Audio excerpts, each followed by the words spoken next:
Well, howdy, friends, and happy freaking Tuesday. Happy December. Happy first Dork Discourse episode of this month, the last freaking Yep. month of the year. What on earth? That means we realistically only have a few episodes left. Holy shnikes. But we get to finish off this year, folks, with Star Wars, and Skeleton Crew is finally here, y'all, and I am just been bracing myself, knowing that I have to do the most backtracking in the world because my track record as of the past few months of doing absolutely nothing but denying that this show existed until we got listen.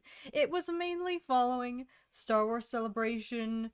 That wasn't even last year, correct? Because it was last year, 2023 Celebration, because there was no celebration this spring.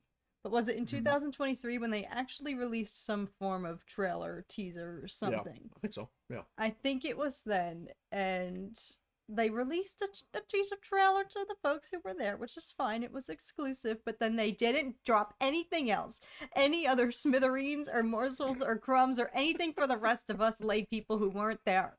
And so I just continued to be like, listen, you gotta give me something, or else this show's gonna be an enigma to me, and I'm gonna not believe in it until I see it. Believing is seeing when it comes to Star Wars. At this Yeah. point, unfortunately, that's not unfortunately, but it's like, all right, I will know it's real when I see it. And they finally started to ramp up the teasers and the advertising and whatnot. For honestly, we started to get a first glimpse following Acolyte wrapping up. I feel like I forget when the first initial teaser came out beyond the one that was first premiering at Celebration last spring, but all this is to say I can finally eat my words because Skeleton Crew is real. Ask and you shall receive, says It's Shirley. real. Yes. I just have to scream into the ether for some form of photographic evidence or proof or anything. I'm not even asking for a teaser.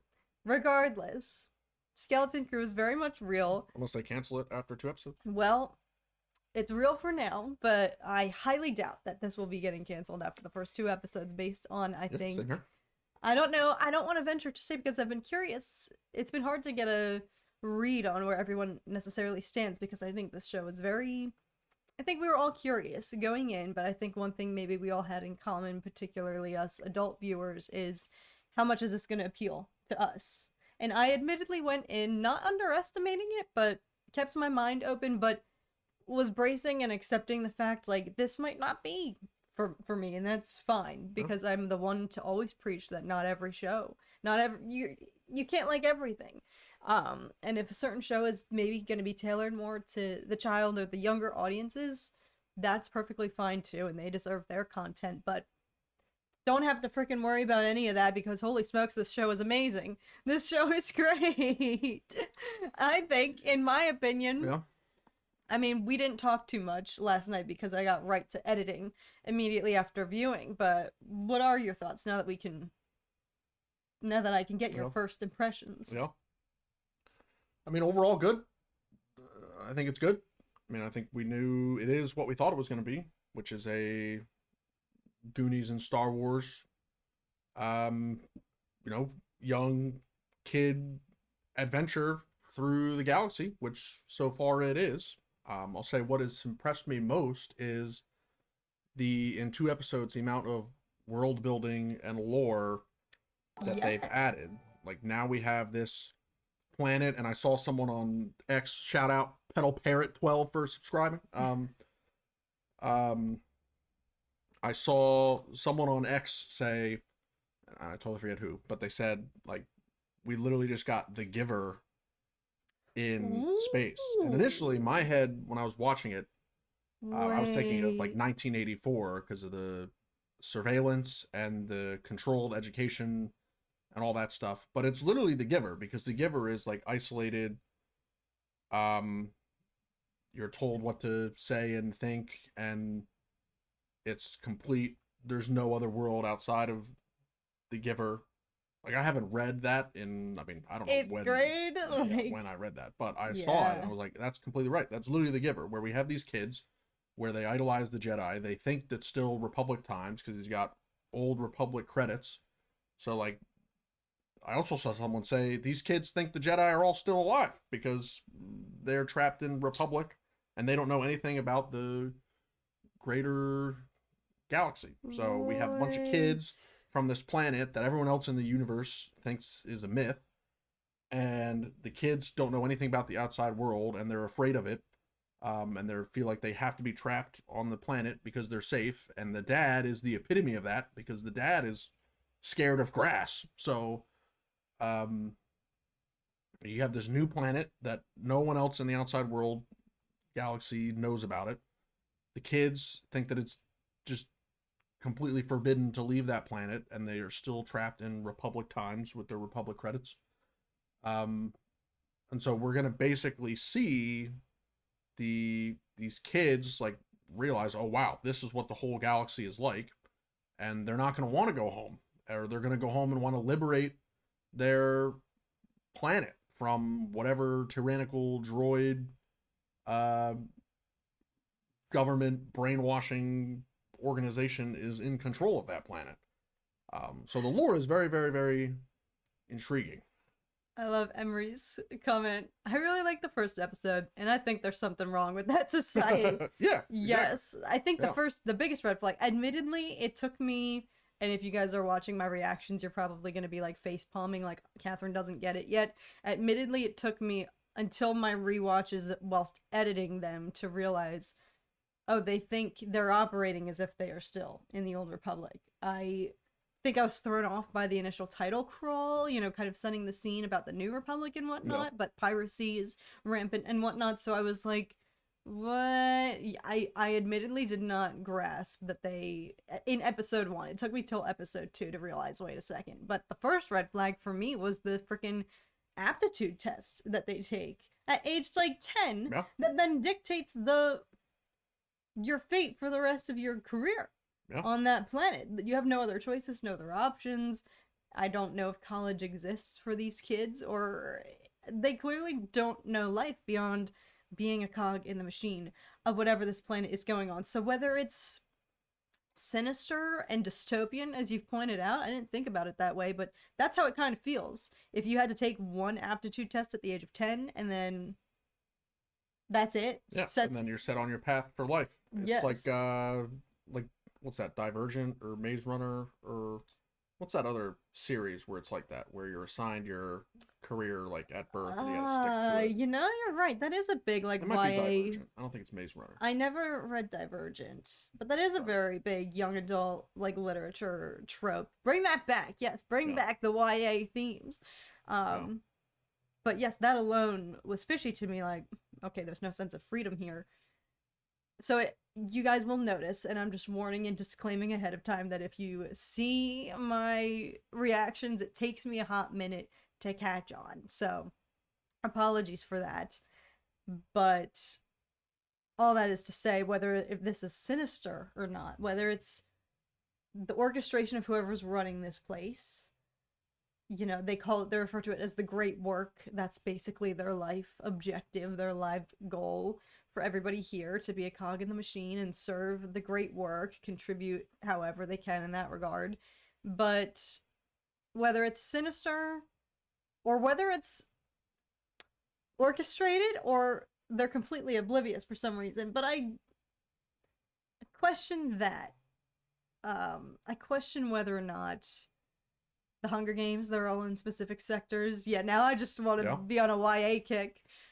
But yes, there's very much like nobody comes in, nobody comes out. The father, when he's scrambling to try to find anyone to help him with the kids, he rendezvous with the droids who are kind of monitoring the premises, and they begin to say there's no starships can come in or out before he cuts them off. And it's like, well, you gotta do something. Yeah. And so it took me a second to clock that and register that. But if it really is nobody comes in, nobody goes out, there's obviously legality issues to that. But also then, if nobody can locate this place, how the frick are these kids going to get back? That's what hit me. It's like, okay, if this place truly does have treasures to behold, you know, eternal treasure or something like that, wouldn't people have found it by now? Clearly somebody did. They're hijacking this very old ancient ship that clearly belonged to some pirates in the past. Very long gone, but clearly somebody was previously able to find it, but they died there anyway. That became their tomb until the kids found it. So Yeah.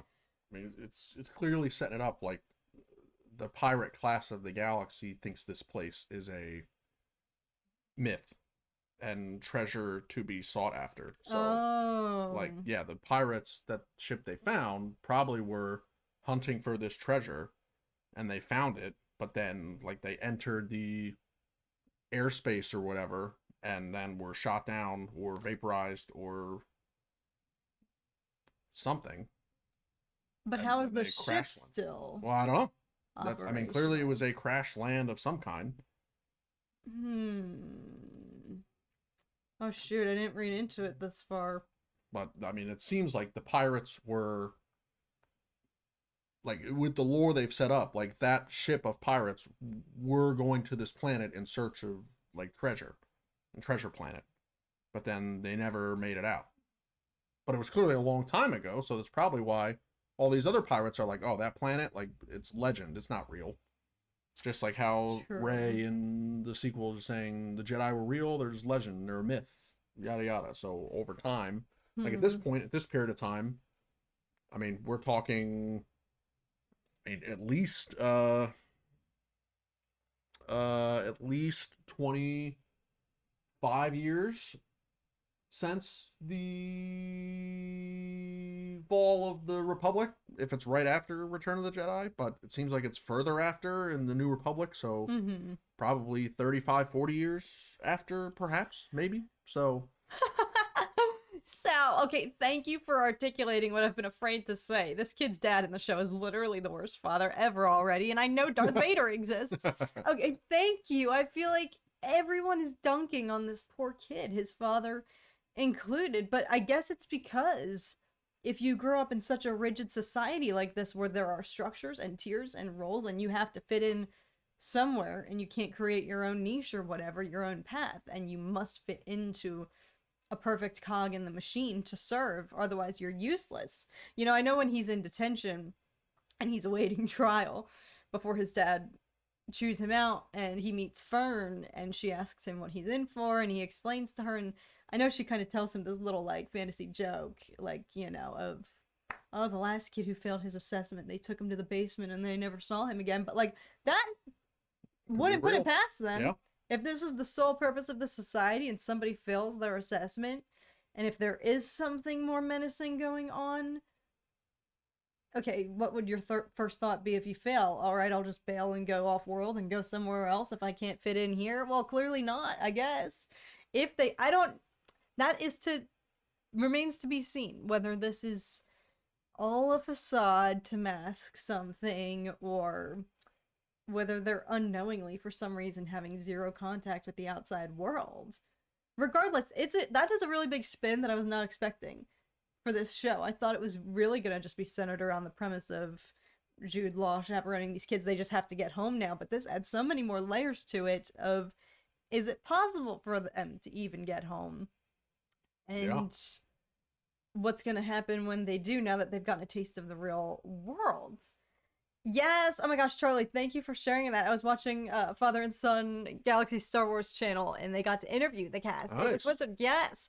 For those of you who don't know, I am due for my yearly plug of their channel because they truly are like the light in some of the darkness of this fandom, y'all. But they, Father Son Galaxy is their channel name, and they just keep winning. They just keep winning because they do their own thing. They make the most wholesome content. I actually cannot wait to see what they have to say about this show.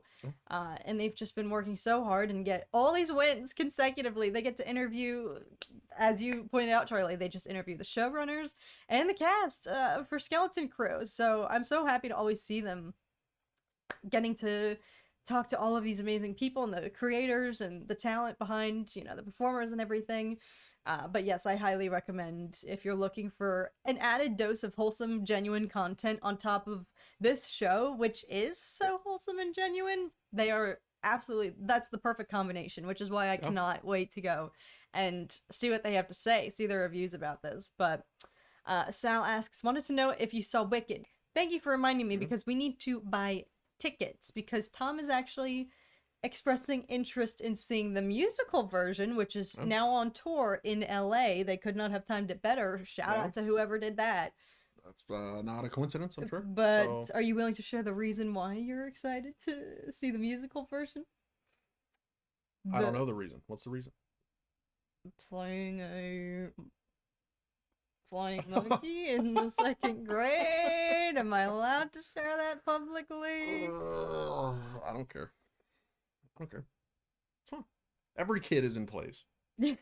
So many people in plays. I'm sure a lot of people here watching. I are in plays. was. So yeah, No you're shame. in a million plays. Well, anyway, so. after making his debut appearance in the second grade as one of the flying monkeys in his school's production of The Wizard of Oz, Tom is actually expressing interest in one of my passions, which is musical theater, and expressing the desire to go and see the actual Wicked production, the actual musical. So I want to take him to see that before we go to see the movie. And I also would like to go and get a fresh comparison, because my biggest hang up is the fact that it's like a 3-hour long movie. It's 3 hours? Still only part one. The musical itself is less than 3 hours, and it's first, second half, and it's over. Wow. So that's my biggest hang up of why did they have to draw so much of it out when it's all pretty much right there. I guess, yes, if you wanted to. Clearly, it's making massive profit. It's a literally box office hit. I think it's the Barbie of this year, but so yeah, can I blame them for wanting to split it up into 2 parts? Certainly not. And I appreciate the fact that they must have done a lot of filming prior to account for the second half, Act 2, Part 2, the next film, which is already coming out just a year from now. So it's not like they were like, hey, we have to split it up and then, wait another 3 years. Also, Crystal Kyber, holy freak! Oh my gosh, I'm gonna freaking fangirl. Y'all, go subscribe right now. Go and subscribe right the frick now. Oh my gosh, content amazing. Whenever I get down in the dumps about, man, this fandom is wild. It's the Wild West out here. Like Crystal, oh my gosh, literally. Oh my god, thank you so much for being here. Guys, go subscribe. Please do yourself a favor. Wicked Talk, yes. Yes, hopefully I will have more after we go see the show. So shout out to, I believe it was Sal, who questioned if we had seen the movie yet, but if we take you to see the show, I want to go and get your opinion on the movie too, because it is apparently mind-bending, life-changing, and I'm frankly seen a lot of good things about it. I think I'm just shocked because I saw Wicked for the first time in the 6th grade, and it like changed the course of my life. My mom had to fight me when it came to the temptation. I was this close to painting my walls green and pink. Thank God she convinced me out of that, but you're so sweet. I'm gonna cry. Stop, Crystal. I'm gonna cry just because you're here. You're too cool for me. But yes, shout out to my mom for having the wherewithal. She was looking out for future me, who would still, to this day, probably have pink and green walls if my parents had let me send it and do it, but that's how in deep I was. This was my obsession for the longest time. So I'm frankly shocked that I haven't already run out to the theaters to go see the movie, but I think it's also because I lived in such a state of the back and forth. This movie has been rumored to be in the making since I was in like 6th grade, y'all. I feel like I went to go see the musical and then, there was all this talk that it was going to get a feature film release. Well, here we are 20 years later. So Here we go. Maybe not 20. It's here. But finally. So I think my brain is still, I have that mental block of like, wait, it's real. It's actually finally happening. So, yep, it's just a film, says Alice. Yes, it is just a film, not a series. So that's what I'm curious about to see, whether it warrants being extended. 2 hours and 40 minutes, that's like the duration of the entire show. Act 1 and Act 2 combined. So I'm curious about that, but I've not seen anybody necessarily saying that it drags or anything like that. I've seen nothing but overwhelmingly positive, life-altering reviews. So we have to get on that. Stay tuned. Perhaps I'll do a review. But somebody made a comment in regards to... How are we talking about Wicked? How did Wicked come up? it's literally the biggest box office film out. I know this. I know this. But somebody made a comment in regards to AT-AT and what the dealio could be over there, suggesting that it could be a social experiment of some kind. Like by a government? Yes, perhaps. Yeah. Are they in on it? Is whoever is running this place in on it. I mean, the government is controlling the whole planet. Whatever. The ruling power of this planet is literally locked it away, lock and key, isolated from the rest of the galaxy. And it's been like that for so long that it's been on generations where the rest of the galaxy thinks it's a myth and doesn't know about it, that it even exists. So like clearly it's been multiple generations of isolation. The only way you can do that is if the ruling power of the planet keeps it that way. It doesn't let anybody in.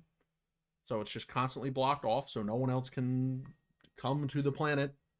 And then the people on the planet are living in isolation, which since they think it's the Republic, I mean, it's been at least in isolation before the Clone Wars. True. Because they think it's all peaceful and the Jedi are still alive and well and peaceful and they don't know anything else. So I'm very, very excited to see the gut-wrenching awakening when they find out that all the Jedi are dead. Oh, stop. No. They find out they're all dead. No. They're all wiped out. And the Republic is gone. Oh, God. God. The Jedi are gone. Oh, that's actually going to be so heartbreaking. Because that's been one of the most endearing parts of the show. And before I keep going, Sal, thank you so much for being here. Enjoy the rest of the episodes. And thank you for tuning in. Hopefully we didn't spoil anything. Oh my gosh, the fact that you've been here, that's dedication. But hopefully we didn't ruin anything for you. But see you, Sal. Enjoy the episodes. That has definitely been one of the most endearing parts of this show, is seeing Wim's, fascination with the Jedi. And that's why I'm especially curious, pivoting to the next theory, y'all, because I 1000% believe that Jude Law's character is the masked pirate captain that we saw in the opening introductory scene, who everyone mutinied against. So I think he's been in the brig. I think two things can exist at once. Could he also be a real Jedi? Because all of the marketing and trailers, I truly felt like something fishy was going on and that perhaps he wasn't fully telling the truth. I thought it might be a situation of the kids being like, "Oh my God, are you a Jedi?" and him kind of just running with that, taking advantage of that and running with it. So, Wickedy Split, what's up? Thanks for being here. Is that a Yoshi profile pic? I think it is. Represent. Yeah, no, you're right. I mean, we know that he clearly has Force abilities. I guess so. That was pretty legit. But you're right. The opening scene pretty much sets him up as a pirate, mobster, gangster who's just not afraid to kill people. Which, I mean, it's really setting it up like it is him. So is he a former Jedi that's gone rogue, like Malicos? Ooh. Malicos, like Taron Malicos from a Jedi Fallen Order? Is he like that character? Or is he just an exiled Jedi not really doing anything? Is he a full-blown Sith in disguise and hiding? Is he a Knight of Ren wannabe? I think it could also be interesting when you guys commented, why wouldn't he be a Jedi? But I feel like that could be an interesting premise if he had the Force, but just never... We have to see more of his capabilities, because yes, he was able to just get that one key. And I'm doubtful, y'all, because if you remember from Kenobi, I mentioned this in my reaction, but, in Kenobi, he's able to foil the guy's plan. I totally should remember his name right now, but he was using magnets, and whatnot, trickery. So, but this looked pretty legitimate, what he was able to do. Yeah. Granted, all he did was lift Object A from the key from point A to point B. So, I need to see more, but that could be an interesting premise of if he's just Force. He has aptitude for the Force, but never applied it necessarily. Wasn't actually a Jedi. Preferred, as somebody said, the life of a pirate makes way more money, is way more profitable than the life of a Jedi, Hondo would say. So, I wouldn't put it past him if That's why I'm questioning. Okay, is he morally gray? He obviously. That my other question is, okay, if he is a Jedi and if he had this ability all along to free himself by grabbing the key like it's nothing, why wouldn't he have done that in the first place? He says to these kids, Because he needs their ship, he needs the ship. obviously. It's either he hijacks the entire ship and he's got to take everybody out, or he can escape on a smaller ship that's there. So I read it as, oh, he finally has a ship, because he knows the kids got there somewhere. So he finally has a ship. So now he can escape. Or it's a combination of the ship and then, oh, now he's got these kids. The kids can be a distraction, and he can just escape and sacrifice the kids for the benefit of his We'll escape. have to see. Could be that too. But obviously, I think we know that he escapes with the kids. Maybe he tries to leave them for dead, but then they stop that from happening. I think he wants to get to their planet. If he's a pirate and if he's out for one thing, this not only adds to what could his possible motivations be other than to steal these kids' ship and leave them for nothing, but Did now they tell him where they're from? They were chirping about it. They were talking about everybody thinks Ad-Atten isn't real, and while he was, I'm assuming, eavesdropping in the back. So I'm going to assume that now that he not only hears that he has a ship, but these kids allegedly believe that they live on this mythological planet that holds untold treasures of Lord knows how, to what degree. And if he's a pirate who's just lost everything, that sounds like a freaking one-way ticket to paradise for him. So I think one-way ticket to dystopia. True, actually, antithesis of paradise. But isn't Hondo the pink-haired lady from The Last Jedi? We're referring to that's Holdo. Holdo, Admiral Holdo. The Holdo maneuver. Hondo is the mischievous pirate from honestly everything. He's made appearances in quite a lot. Clone Wars, Rebels. Yeah, Clone Wars, Rebels. But I think he has yet to make a live action appearance. True. You know what's hilarious? True. He was He's at Galaxy's Edge, though. Yes, and he was the main character in the Sims Batu expansion. Yeah, because he's on Batu. That's where he's retired at in the sequel era. He's like the main he's on Batu. legacy character that you interact with. Dang, I haven't played that in forever, but SM33 has joined the line of awesome Star Wars droids. Agreed, and I hope that they can freaking repair him. But yes, I think if this is dealing with the piracy, which I really hope so. We've already seen, and you know, some of the scum and villainy of this outpost that they landed on, juxtaposed with like the kind of bright-eyed nature of these kids. They're not like mincing any of the, not violence necessarily per se, but they're not mincing any of the grimy underworld, you know, nature of what the world these kids have just entered into. So it's been exciting to see more of that kind of, and I'm sure they're just going to dial it up now that they're going to be on the hunt. I'm presuming they're going to get out with Jude Law and now have a target on their backs whilst trying to get back to Ad-Atten, but they don't know directions. They don't know where they are. This kind of reminds me of like that preteen time in your life just before you get your own cell phone, but you have absolutely no concept. If you're like out in the middle of nowhere and you're like, I don't have a phone. I don't know my parents' phone number. I don't know where the frick I am. It's what's interesting though that I just thought of is like the pirate robot didn't know anything about the planet. So like if the crew intentionally went there looking for treasure, the droid would know about the planet. They also said he was malfunctioning potentially. Did his brain suffer something? Yeah, but he knew all the other planets. Like he kept saying like, no, I don't know what you're talking about. That's true. So that's another interesting piece. They made it clear to emphasize that the droid does not know what that planet is.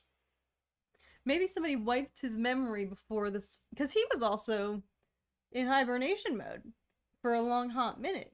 So somebody must have put him down. Or I don't know. I think Wim is onto something when he found the actual skeletons on board. Skeleton crew for real. And I know he jokingly was suggesting, oh, they might have died in a duel, but I wouldn't put it past them if they're, yes, maybe that could have been what happened if they accidentally killed themselves fighting over, now that they had made contact with the planet and they were fighting over who would get the treasure or whatnot, or who's the real captain. I wouldn't be shocked if they put the droid down and accidentally took each other out. I don't know. I think there is a story there. I think Wim's onto something. I mean, it could be like, like how Dooku wiped Kamino off of the Jedi archives, and like no one knew about it in the Jedi Order. It's a race from the archive Someone memory. could have, someone could have gone into, Republic records or New Republic records or Imperial records, and wiped the existence of this planet off, and then therefore put it in isolation. But that's true for SM-33 as well. I'm just gonna call him Smee, because I thought that they were gonna nickname him that, but he's Smee to me, Smee. But that could also be true for him as well, because if his former captains realized that they had actually found it and wanted to cover their tracks and prevent anybody else perhaps from locating it, to keep it secret, they could have wiped his memory files to make sure he couldn't retrace their steps with anybody else, or that nobody could hack into their droid in order to figure out how they got there. That makes sense. That's a good explanation. There's so much more to theorize about here than I really thought, y'all. I'll be honest, because especially coming off of Acolyte, which we don't have to talk about much because clearly it's a different show, but there was so much to theorize about every week with the Acolyte.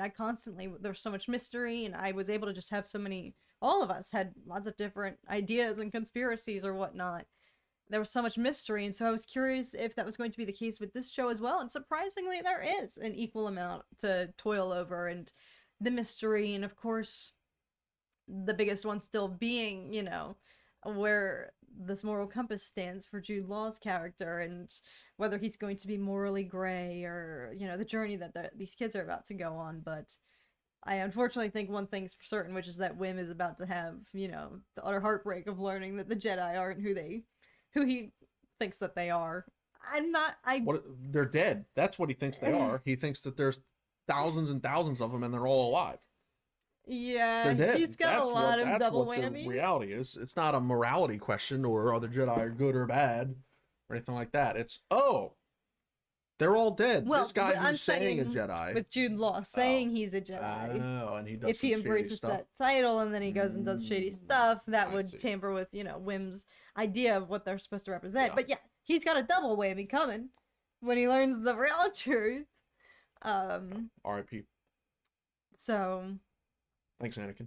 We'll see, but anyone hating on the show because of the kids, remember that George Lucas said Star Wars is for kids.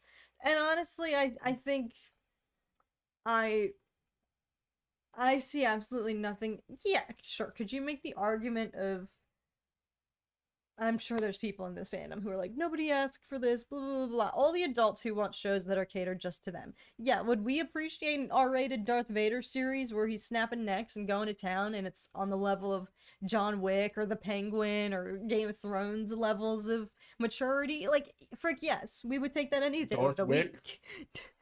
Darth Wick. But I'll take a Darth Wick show. We're just as happy with movie Darth Wick movie. Yes, there's room for both, and right now it's Skeleton Crew's turn, and frankly, we're more likely to get something in the line of Skeleton Crew than we ever are to get an R-rated Darth Vader series. That's never gonna happen, honestly. In my opinion, we are way more likely to get something more in the same category and genre as Skeleton Crew than we would ever be to get something that's that level. We've got 2 shows now in the last 3 years where Force users are snapping necks. I'm talking Vader about an entire to the degree of Penguin. Yeah, Vader snapped one neck in Kenobi, and we're clinging to Chimere snapped. Okay, yes. Acolyte as well. Acolyte as well. Great neck snap sound effect. You get the full camera shot. That's done. Out. Yord Horde done. But those are just shocking moments. The rest, I wouldn't argue the tone of Kenobi is anywhere near in line with the level of Game of Thrones or the level of the because there's Penguin. no incest. Well, that's not true. I'm talking There is about incest the in Star darkness and the maturity in those shows. Like the the dread. Those shows don't have happy endings necessarily. Have you watched Revenge of the Sith? Okay, Have you watched Rogue One? that was however many years ago. That came out when we were freaking 8 years old. You keep always referring to Revenge of the Sith. The same people making Revenge of the Sith are not the ones at the helm right now. At the helm right now, we're getting Skeleton Crew. Have you watched the Clone Wars season? Okay, series fair, finale? fair, very fair. That was, dare I say, some of the most heart-wrenching, Yeah. crying in fetal position Star Wars that we've gotten. Yeah. And it was animated. Yeah. So I'm not saying it's not possible. I am just saying right now, this is all to circle back and say, there is room for Skeleton Crew, and the fun, the humor, the thrill of this show, I don't in any way, shape, or form feel like my enjoyment is dampened by the fact, oh, it's kids. No, Because it's told through the lens of the kids, and the tone is what a kid's tone is. Like, it's all built around, oh, what are the kids going to be feeling and saying and thinking in these moments? Just like Dark Wick would be what is super powerful, rage-induced Sith feeling and thinking in these moments. He's going to be arrogantly slaughtering everything that comes in front of him. Now I'm curious here to completely pivot, but I know that something that's very important for you that you put a lot of value in is, do these shows have a larger tie-in? Do they have a larger impact on the overarching canon and lore as we know it? What will the impact of Skeleton Crew be, if anything, when everything is said and done on the larger story of the Star Wars timeline? Yep. I'm getting the impression that they've established enough of an interesting, like you said, world building and lore of whatever's going on in their home planet. I'm invested enough in that and how their interactions with how they got to this place, of whether it's a controlled, sinister experiment or whether it's unbeknownst to them and they're unknowingly still living in the days of the Republic and not caught up with the rest of the modern world. I think they've built enough there, enough intrigue, that I'm so invested in that already that I don't care what the larger implications are on the rest of the timeline, or whether there will be any necessarily. Well, I think they're setting it up that there is. You think? I think we're going to be discovering, like, if this is the new Republic corrupt social experiment, then that could be, like, this show could be about unearthing the corrupt side of the New Republic, perhaps. Whoa. And why it eventually collapses, because between Return of the Jedi and the sequel trilogy, I mean, the only thing we have that seriously touches on the New Republic is Resistance. I mean, in the latest season of Mando, like, And Ahsoka. Ahsoka, that's what I meant to say. Ahsoka, like, they actually go back and Chancellor Mon Mothma is there and involved, and, like, we get to see some of it. But you see, like, the senators going back and forth, and the one dude is, like, totally off his rocker, and Mon Mothma has to, like, undermine him under the table. Like, they've started to tease that corruption, but we don't really see anything that would be like, oh, this is what causes the First Order to rise up and hate them and want to wipe them out because of their hypocrisy and corruptness and all that stuff. Like, at least with the Republic turning into the Empire, I mean, Palpatine took advantage of the government from the inside out. In this case, the government wasn't destroyed from the inside out. It was destroyed from a third party, the First Order. So yeah, like, it was straight up just destroyed. Yeah. So how does? But they're also setting up that it was corrupt, and they ultimately created the First Order through their actions of corruptness. So perhaps this is a social experiment sponsored by the New Republic to expose some of that corruptness, to explain their downfall. Maybe. Perhaps. That could be a total stretch. Well, you're on to something, because it's no secret. And you're right. Every other show where we've gotten seeds planted about, the kind of foundations of the New Republic right now, it's not great. It is literally I don't think it's thriving much at all. They're very much in shambles. It's very fragile. There's very much still imperial operatives at work in the underbelly trying to make a comeback, trying to sabotage it. So, I wouldn't be shocked if this planet At-Aten was part of a larger thought experiment or control to try to keep people in the grasp of the I don't know, because they don't know anything about the New Republic. So how can a New Republic, if nobody comes in or comes out, that's why I'm leaning more towards like just anyone who is ever born onto this planet dies there and they don't know any concept of the outside world. And the outside world doesn't know any concept of them. The outside world they know of is peaceful republic. Whoa. But for whatever reason, they're not allowed to go see it. Because, like, they clearly know about the Jedi. Like, they know about the existence of star systems and starships and the outside world. But why do they... Everyone's trapped there and everyone says, no, we can't leave. And we need to stay here because it's safe.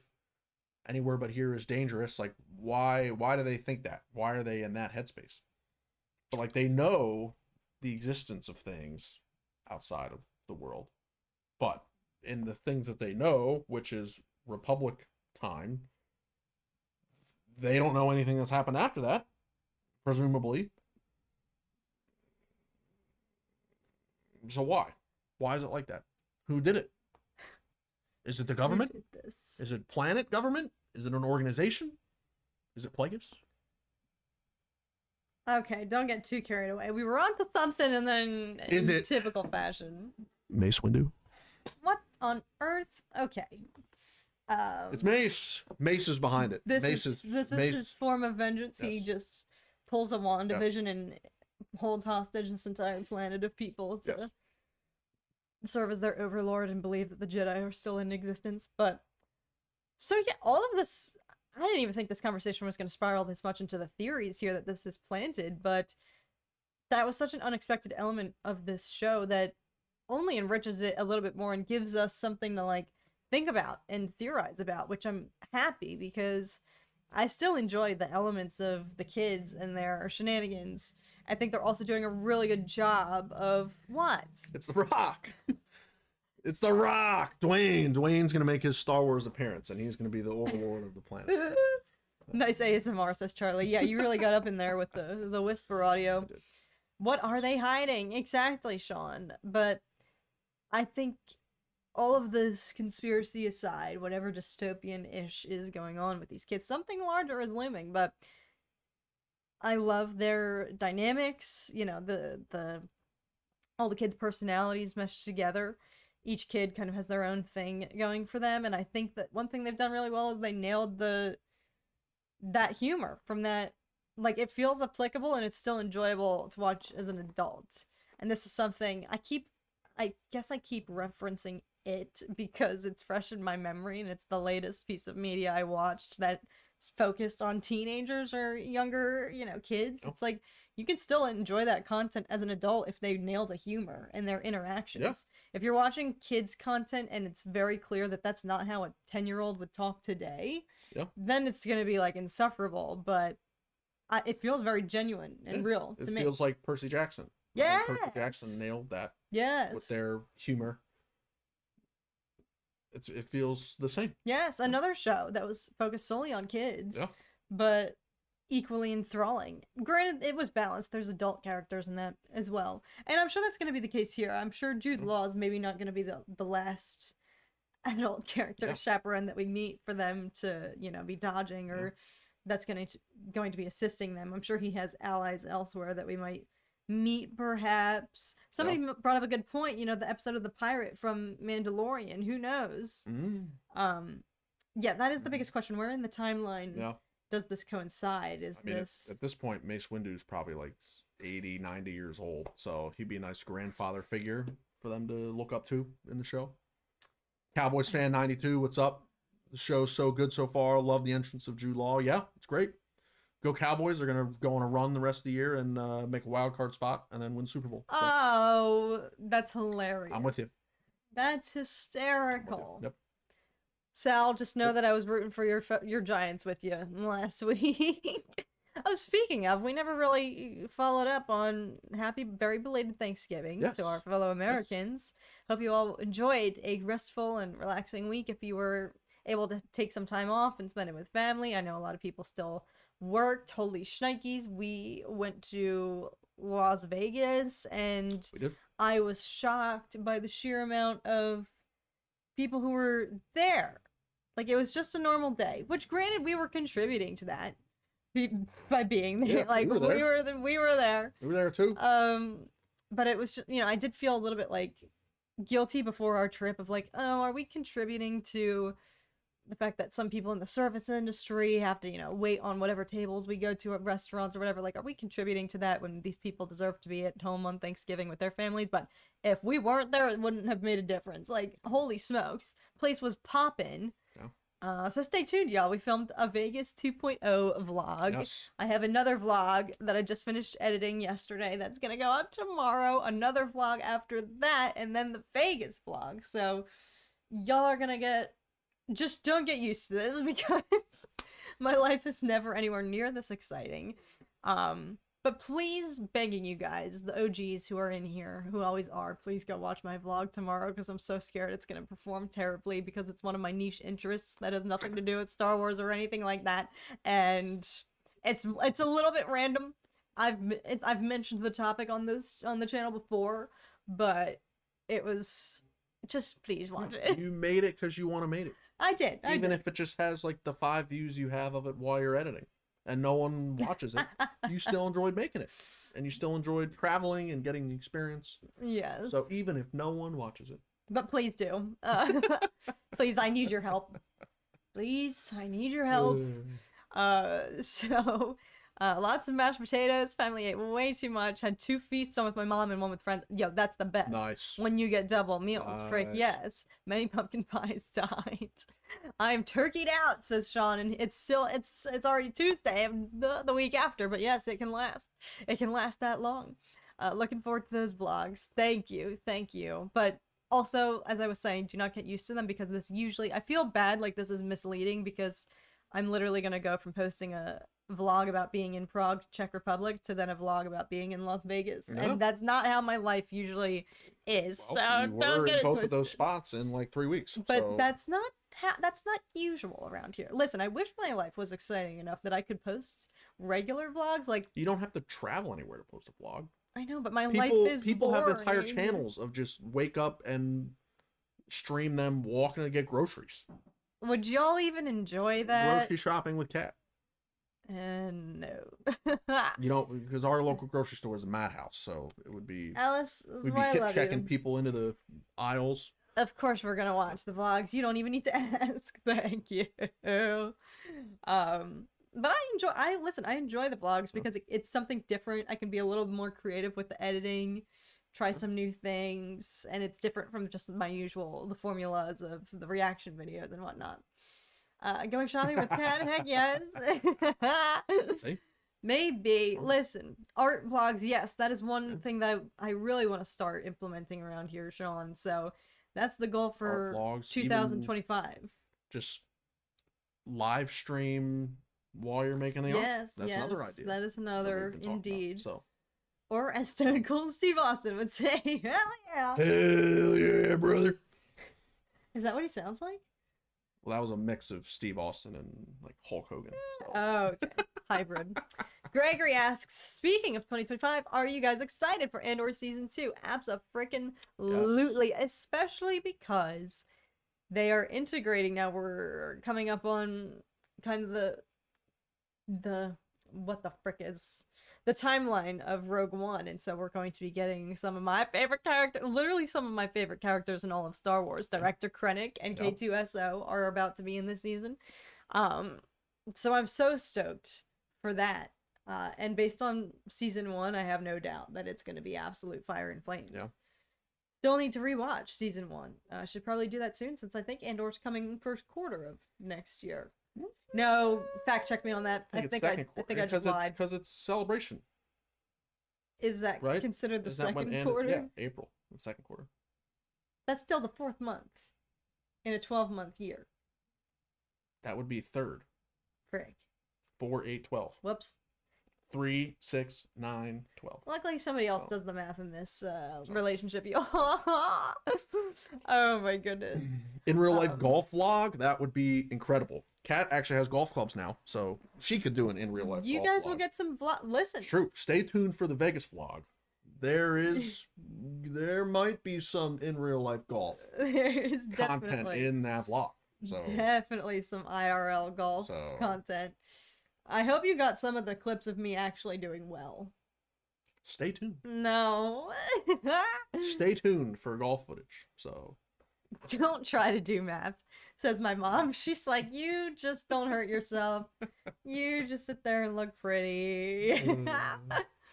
But yes. So I don't know. We'll see. I enjoy the vlogs, and those of you who watch them, I know really enjoy them too. So maybe the more I make them a regularity here on the channel, maybe I could set out for, even if I just did shorts, a weekly vlog short of whatever exciting, because my days usually are not exciting, but maybe over the course of a week I could accumulate enough interesting footage. I mean, I think the art, just making art, streaming art while you're making it, chatting, doing that, like that's a great thing to do. Goals for next year, y'all. I have big goals for the channel for next year, but I'm just excited that we get to finish this year with Star Wars content. My brain still hasn't even necessarily comprehended that we have Star Wars back. And maybe it's because this show draws after so many other great classics like The Goonies, which I still have to react to. Yeah. Members, stay tuned, because we'll probably do that this month.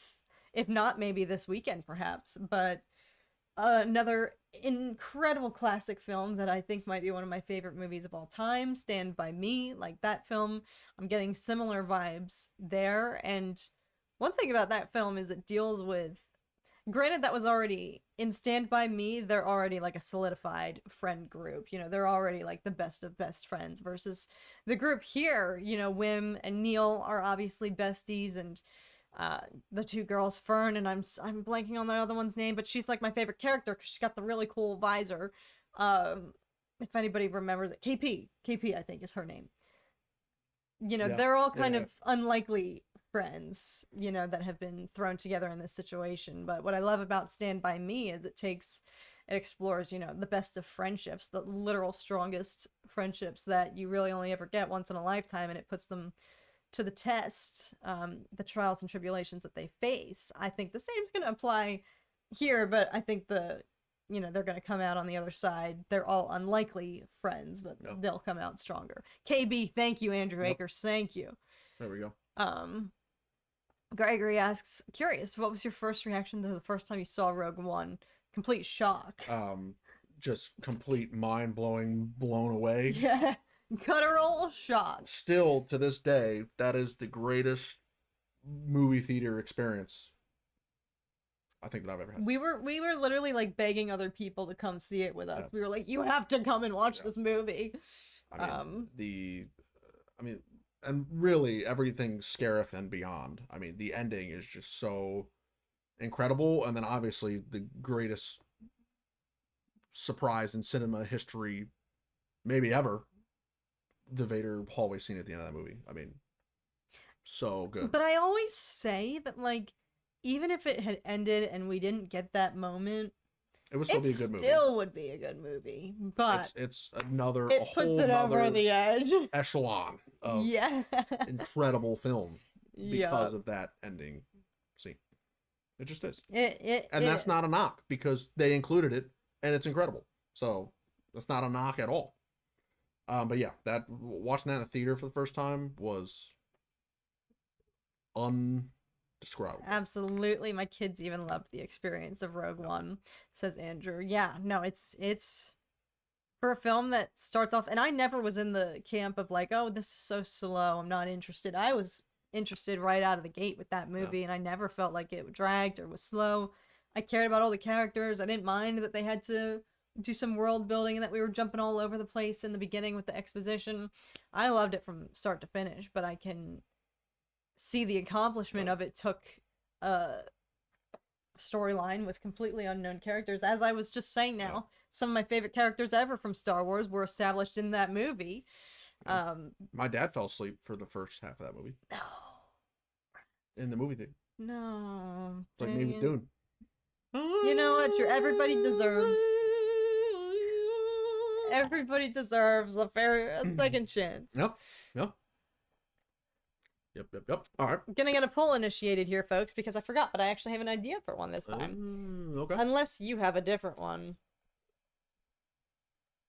How old is Mace Windu during the Skeleton Crew? Oh my gosh. Alright, you're gonna have to help me with the math here. It goes 1 to 3. 1 to 3, 4 to 6. 7 to... 7 to 8, 9 to 10. Okay. That's an interesting way to split it up. Well, because you give more... True. accuracy, or more... options. More precision. Yes. The higher numbers, and then the lower numbers, it's okay. Yes, well, you may fire when ready, y'all. Speaking of Rogue One, you may fire when ready. Poll positions, folks. Here we go. And I think we actually skipped a poll last week, so this is making up for it. We did? We didn't poll last week? You didn't notice. We didn't have a poll last week? I noticed. I know, listen, it's sacrilege. Rate. Everyone watching, did we not have a poll last week? We didn't. Can you fact check that? Wait, did we? Fact check that. Did I do a poll about Dune? I could be wrong, actually. Anyways, rate Skeleton Crew episodes 1 to 2. This is all out of the 10 scale, of course. So 1 to 3, 4 to 6, 7 to 8, or 9 to 10 out of 10. But yes, I figured it would be kind of in the... I don't know. I've been curious to see what everyone else has said, because I feel like we all went into this with similar... I don't like the word expectations, but similar understanding. Like I said, I even went into this fully prepared to just be like, if this isn't for me, if it's not my cup of tea, that's perfectly fine. Yep. Because as much as I love all of the Disney Star Wars shows, and I know I'm the first one to preach that not every show is going to be for everybody, but that's okay, because that's the beauty of where we're at now with Star Wars currently, where you can just take what you like and leave what you don't. Even with that mind space, I was like, this is the first show where I feel like I'm not worried that I won't like it, but just like accepting it might not be for me. Skeleton Crew, because it's the first one that's more child focused, and it seemed like it was geared towards, you know, the more youthful audience, which is fine. Like I said, they deserve content as well. Not everything's gonna be for me, but even with my inhibitions released and just going in open-minded, I was like, frick, this is... I don't know why I never had doubts, but like I feel stupid for trying to tamper my expectations and brace myself for the thought that I might not, for the fault. Oh god, I slipped into some Cockney accent there. Bracing myself for the thought that I might not like it, but I feel stupid. Any updates on my printer or P.O. box? They're both still currently out of commission, but I'm going to try to remedy... The P.O. box might be a myth. The P.O. box. Sure. We're not entirely sure. This week. So stay tuned. I'm going to try to... The printer is definitely KO'd. Printer is dead as a doornail. That printer needs to get tossed out the window. That printer... I hate that printer. Yes, that is a resolution goal for 2025. We're going to invest in a new one, which will hopefully honestly be higher quality. Not that I don't love the prints that we've already gotten from this, but... No, it does a great job. It's okay. It's not a we can go for gold. Yes. Yeah, we can, now that the financially it's more justifiable to now, given the opportunity of this printer sucking. Now we can take that next step financially, and it makes sense. The finances add up. Lemons into lemonade. Yeah, this was the first printer that we bought, and at the time it was pretty hefty investment. Versus now we're at a much better place where it's like, all right, let's get serious. Let's dial it in. Because there has been a lot of trial and error with trying to get the prints. And sometimes for my prints, I'll make something and then I print it off and I'm like, it does not look good. That's why I was like, the Zuko print, I was like, thank God, because some of them just come out better than others. I don't know what it is. But anyway, no, Tom did not drop kick the printer. In fact, he actually did surgery on it, literally with like I tore it to shreds to try and get it to come back to life. I literally opened the guts up, was messing with the motherboard, the circuitry, and it's still dead. It's just sitting there dead. An electrician. I literally opened it up and was going to town on it and could not get it to come back on. It's deceased. It's okay. Yeah. Anyway. But yes, so far majority of the votes in the 7 to 8 camp, which is fair. I expected that. I don't know what I would even range mine. No. I think honestly, I might be an 8 to 9. That's where I usually sit, but Really? You got to go in between the poll choices? it's hard. It's hard. I might be like 8.5. Sorry. I might be halfway between the two options. I'd go majority 7 to 8, I think. No, more so the 8 than the 7. Yeah. I think is where I would be, because the world building, I'm very intrigued with the world building and the planet and the history there. And then yeah, Jude Law's character is interesting. I mean, I think the dynamic with the 4 kids is great. And getting to see them learn about the real galaxy should be pretty interesting. So should be pretty interesting. So, and comedic too. Yeah. I really have Yeah. enjoyed the humor so far in this show a lot. The creatures, y'all. The creature department is working overtime for once here. Like, whoever at Lucasfilm, excuse me, heard all of us screaming, begging, shouting into the ether, please have more aliens. Somebody heard that and said, Yeah. listen, we got to do something about this. And they channeled it all into this show. yeah, the wolf pirate dude. Oh, Brutus. Character Incredible. design. His Incredible. name's Brutus? Yeah. Yes. Nice. Yes. I'm a cosplay as Brutus for celebration. Honestly. I'll be hot. Neil and his whole little adorable little I don't even know what his species is called, family. Elephants. Star Wars. Are they fake Max one. Rebos? Wait, are they? I don't know if they are. Because you see an adult Neil, the dad. Like, you see the dad in the shot from the street. And it doesn't look like Max Rebo. So these blue elephant things look more like elephants than Max Rebo elephant things. Max Rebo elephant things are like tiny and plump, and they've got like the big ears and the nose, but they're more like a beagle ear where they're just kind of flopping down. But Neil blue elephant things like that looks like more like an actual Earth elephant The Blue Man Group. with a comb over. The Blue Elephant Group. Yeah. Not the same as Max Rebo. Dang, that would have gone hard, but I didn't even make that connection. They are very similar. That's hilarious. But all of the creatures and the practicality somebody mentioned, I think I tweeted something about it and somebody replied mentioning like, yes, the practical effects, the puppeteering, you can tell. I really appreciate, because also whenever you watch the behind the scenes or the gallery documentaries or whatnot for these shows, and they show the makeup process and the prosthetics that some of these performers have to get into to play these aliens just for potentially like 5 seconds of screen time of that character. But it's like, I appreciate when they're willing to go to those lengths, because I feel like the majority so far of the Disney Plus shows were all begging for some more aliens. And they're finally not finally delivering. I think there's been good alien representation in some of the other shows like Book of Boba Fett and whatnot, but this show I think is like coming out of the blue. Like, we're giving absolutely zero shred of no doubts at all that there will be aliens in this. Even the kids, even the school, like, that is it's very interesting. And the planet, because they say like, oh, aliens, like the kids make a comment like when they land, there's like, oh, there's so many aliens, or I forget exactly what they say, but they acknowledge that, oh, it's not just literally humans on Earth 2.0 and Star Wars that's blockaded off the rest of the Earth. Speaking of golf, like, do you think there's like a golf course? Because you've got like a subway system, you have garages and modern contemporary architecture, you've got school and like SAT standardized tests, you got bus stops and shuttles and cars. they potentially have golf Do course. you think there's a country club? Do you think Neil's family is part of the country club? Do you think they play golf? Listen, everybody there looked pretty well off. Yeah. Those houses were sick. They were. Their They were houses modern, were- contemporary houses. They looked straight off of Earth. They did. But really nice So, houses. And they've got elephants. They've got elephants there that can talk. So yeah, it's not all just humans, because Neil's family is literally No, did you alien. see even the school bus going into their school? No, I don't remember.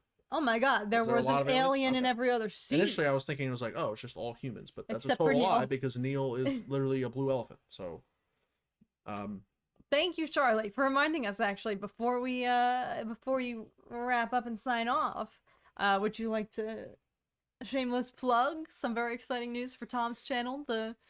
Which I will be linking that from here on out in the description of my YouTube videos, so you guys can always find it. But the secondary channel here, run primarily by Tom, but I make an appearance every now and then, and I'm always hanging out in the chat. So this weekend, yes, the return, the McBots return. So for anybody who is interested in gaming, not good gaming, better than what you guys get from me, entertaining gaming for sure. McBots will be returning Saturday, 10 a.m. Pacific time, 1 p.m. Eastern time here in the United States. So I've been looking forward to it for a long time. The production value has gone way up. So stay tuned. Yes, some more exciting announcements, I guess, that he's keeping a little, keeping secret, keeping safe. But yes, this was, I've been so excited, looking forward to this, y'all. The timing worked out after I learned that we were getting the first 2 premiere episodes on Monday, that we were going to be getting to chat about it here for Dork Discourse on Tuesday. Now we just have our Dork Discourse subjects going forward for the rest of this month. Of course, we'll probably still dabble. Admittedly, I still have to watch Dune. 3rd episode, y'all. I'm gonna see how I feel about this next one, and then I might have some true judgment. Or, like, I might be able to make... the most recent one? No, I haven't. And it's the halfway point. There's only 6 episodes in the season. So, depending on how I feel after half of the show, I might be able to have a more accurate, I don't know, analysis of where I stand. Because right now I'm still feeling neutral and not necessarily motivated to watch it. But I'm going to keep going because there is still some intrigue. So... depending, we'll talk more about that. Stay tuned for the vlogs. Stay tuned as well. As I promised, I'm going to do a review of Fire and Blood, the book that inspired House of the Dragon. Finished that recently, and I have thoughts that I want to be able to discuss and talk about. So stay tuned. Some exciting stuff. And for Goonies members, stay tuned. We're going to watch Goonies. I still have to do a horror film reaction for this month. Sorry. To cover my scaredy Goonies cat. Is scary. Is it? Does the Goonies have... There's a little scary. Some scary parts. Through the eyes of a child. Does the Goonies have... I mean, I guess I could have just... Goonies... Scary guy...